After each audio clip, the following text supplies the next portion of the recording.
The doorbell rang at exactly midnight. James Wilson froze, champagne glass halfway to his lips, the cheap sparkling wine he'd bought to toast the new year with only himself for company. Who could possibly be at his door as the fireworks exploded across the city skyline? His 8-year-old daughter Emma had fallen asleep hours ago on the couch, exhausted from fighting to stay awake until midnight. He gently moved her head from his lap and approached the door with caution. If you're enjoying this story so far, please hit that like button and subscribe to our channel for more heartwarming content that will touch your soul. Your support means everything to us. When James opened the door, the last person he expected to see was Victoria Chen, the formidable CEO of Horizon Technologies, his boss of 3 years whom he'd barely exchanged more than professional pleasantries with. Yet there she stood in the hallway of his modest apartment building, snowflakes melting in her dark hair, holding what appeared to be a gift basket and wearing an expression he couldn't quite read. "Mr. Wilson," she said, her usual commanding voice somehow softer. "I hope I'm not intruding."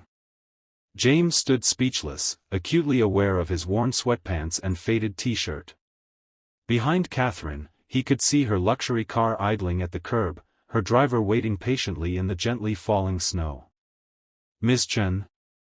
Is everything okay?" he finally managed, running a hand through his disheveled hair. "James," she said, using his first name for perhaps the first time ever. "May I come in? I won't stay long." The past year had been the hardest of James's life.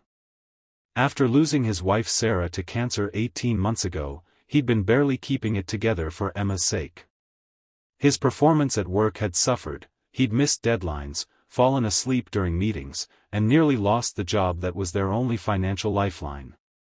The rumors around the office were that layoffs were coming after the holidays, and James knew his name would likely be at the top of the list. Catherine stepped into his apartment, her eyes immediately falling on Emma asleep on the couch, surrounded by the modest New Year's decorations James had put up to maintain some semblance of celebration. "Your daughter?" Catherine asked, her voice unexpectedly gentle. "Yes, that's Emma," James replied, still confused by this surreal midnight visit. "She tried to stay up until midnight, but—" Catherine nodded, a strange expression crossing her face.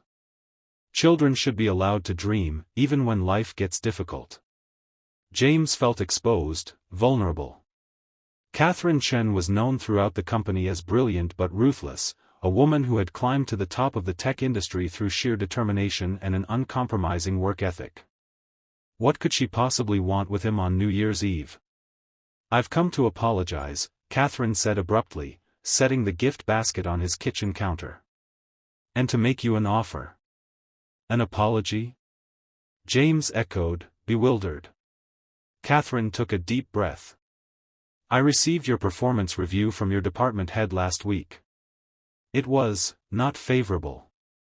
James's heart sank. So this was it, she was firing him personally, on New Year's Eve. A strange courtesy call before the official termination. "I understand," he said, trying to maintain his dignity. "I know my work hasn't been up to standard this past year. If you're here to tell me—" "I'm here," Catherine interrupted, "because I looked into your file more thoroughly. I discovered what you've been going through." Her eyes drifted back to Emma. "And I realized we've failed you as a company." James couldn't process what he was hearing. Victoria Chen, the CEO known for her exacting standards and zero tolerance for excuses, was standing in his apartment at midnight on New Year's Eve, apologizing? 3 years ago, Catherine continued, her voice taking on a quality James had never heard before, "I lost my husband in a car accident." The revelation hit James like a physical blow. Nothing in the company gossip, nothing in Catherine's public persona, had ever hinted at such personal tragedy.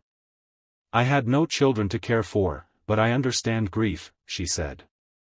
"I understand how it consumes you, how it makes the simplest tasks feel impossible. The difference was, I owned the company. No one could fire me for taking the time I needed." James felt tears threatening at the corners of his eyes. He blinked them back, unwilling to break down in front of his CEO. The offer I mentioned, Catherine continued, opening the gift basket to reveal not the expected corporate-branded merchandise but rather a folder of documents. It's a new position. Special Projects Division, flexible hours, option to work remotely 3 days a week. Same salary, better benefits, including comprehensive childcare assistance. James stared at her, uncomprehending. I don't understand. You're talented, James. Your work before your loss was exceptional. The company needs people like you. But more importantly, people like you deserve the chance to heal without losing everything else in the process. Emma stirred on the couch, mumbling something in her sleep. Both adults glanced her way. Why? James asked, the single word containing all his confusion, suspicion, and fragile hope. Catherine's professional mask slipped further. Because 3 years ago, when I was drowning in grief, no one reached out a hand to pull me up. I had to claw my way back alone. And I promised myself that if I ever recognized that same drowning in someone else, I wouldn't just watch them struggle. The fireworks continued outside, casting colorful shadows through the thin curtains of James's apartment. In that moment, something shifted between them, not romance, not yet friendship, but understanding. Two people who had walked through the same dark valley, recognizing each other's scars. Happy New Year, James, Catherine said, turning toward the door. The position starts whenever you're ready. Take the weekend to think about it. Wait, James called as she reached for the doorknob. Would you like a glass of champagne? It's nothing fancy, but it's midnight, after all. Catherine paused, then smiled, a real smile that transformed her face. I'd like that very much. As James poured a second glass of the modest sparkling wine, he felt something he hadn't experienced in 18 months, hope. Not just for his career or financial stability, but for the possibility that the crushing loneliness of grief might eventually give way to connection again. Emma woke up just then, rubbing her eyes. Did I miss it? Did I miss midnight? Catherine checked her watch. It's 12:08. You only missed 8 minutes of the new year. There's plenty left. Emma looked curiously at the stranger in their apartment. Who are you? This is Ms. Chen, James explained. She's a friend from work. Catherine extended her hand formally to the little girl, who giggled at the adult gesture before shaking it. You can call me Catherine. The three of them toasted the new year together, an unlikely trio connected by chance, circumstance, and perhaps something more meaningful than either adult was ready to acknowledge. What James didn't know then was that this midnight visit would change everything, not just his career, but his understanding of human connection, of second chances, and of the unexpected ways healing can find us when we least expect it.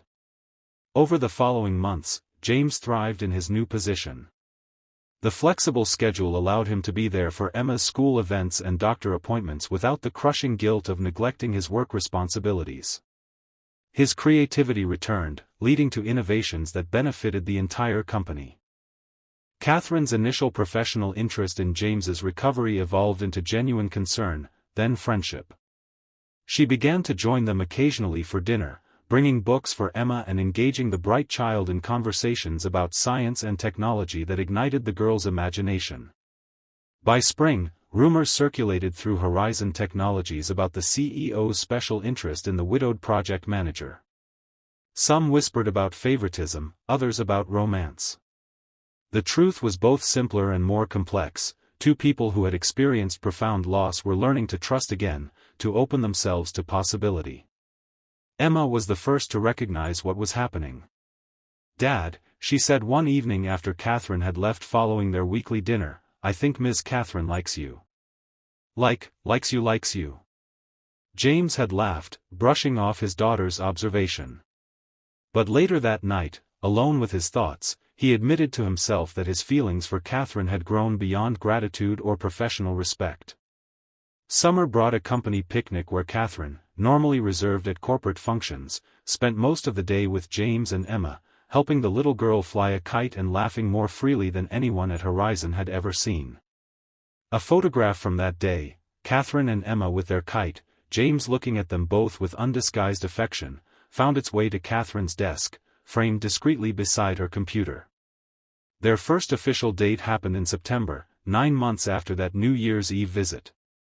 They went to dinner after Emma was safely with a babysitter, both nervous as teenagers. "I never expected this," Catherine confessed over dessert. "When I came to your door that night, I only wanted to right a wrong. To be the person I wished someone had been for me." "And now?" James asked, heart pounding. Catherine reached across the table, taking his hand. "Now I'm grateful every day for whatever courage or impulse made me knock on your door at midnight." By December, as another new year approached, Catherine had become a fixture in their lives. Emma adored her, and the feeling was mutual. The little girl had found in Catherine not a replacement for her mother. Sarah's memory remained honored and alive in their home, but another adult who loved her unconditionally. On Christmas Eve, with Emma finally asleep after the excitement of the holiday, Catherine and James sat together on his couch, the same one where Emma had slept that fateful New Year's Eve. "I have something for you," Catherine said, handing him a small wrapped package. "I'd like you to open it now, not on Christmas." Inside was a key. James looked at her questioningly. "It's to my house," she explained. "I'm not asking you to move in, not yet. But I wanted you to know you're welcome anytime. Both of you." James closed his hand around the key. "I have something for you too," he said. From his pocket, he withdrew a small velvet box. Catherine's eyes widened. "James. It's not what you think," he said quickly, opening the box to reveal not a ring but a delicate pendant. "It's too soon for that. But this belonged to Sarah. Before she died, she made me promise that if I ever found happiness again, I wouldn't let guilt hold me back. She wanted Emma to grow up in a home with love." Catherine took the pendant with trembling hands. "I can't accept this." "You can," James insisted gently. "Sarah would have liked you. She would have approved of how you've helped us heal." As Catherine fastened the necklace around her throat, tears glistening in her eyes, James realized how far they had all come from that midnight knock on his door. When New Year's Eve arrived again, exactly 1 year after their first encounter, they celebrated not in James's apartment but at Catherine's home, a gathering that included Emma, of course, but also friends from work, Catherine's family, and even some of Sarah's relatives who had remained close to James and Emma. At midnight, as the countdown finished and cheers erupted around them, Catherine turned to James.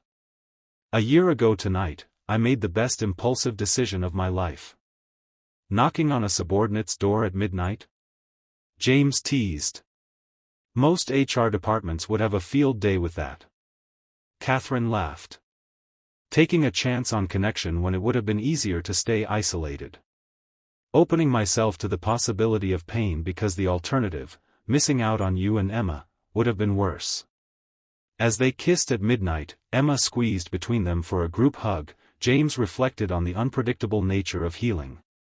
How sometimes it comes in expected forms: time, therapy, support groups, and sometimes it arrives unexpectedly on your doorstep at midnight on New Year's Eve, in the form of a person brave enough to reach across the divide of shared pain.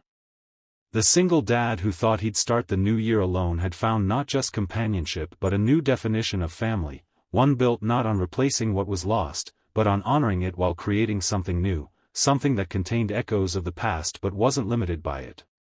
And as the new year began, James realized that grief hadn't disappeared from his life, it never would, but it had made room for joy to exist alongside it.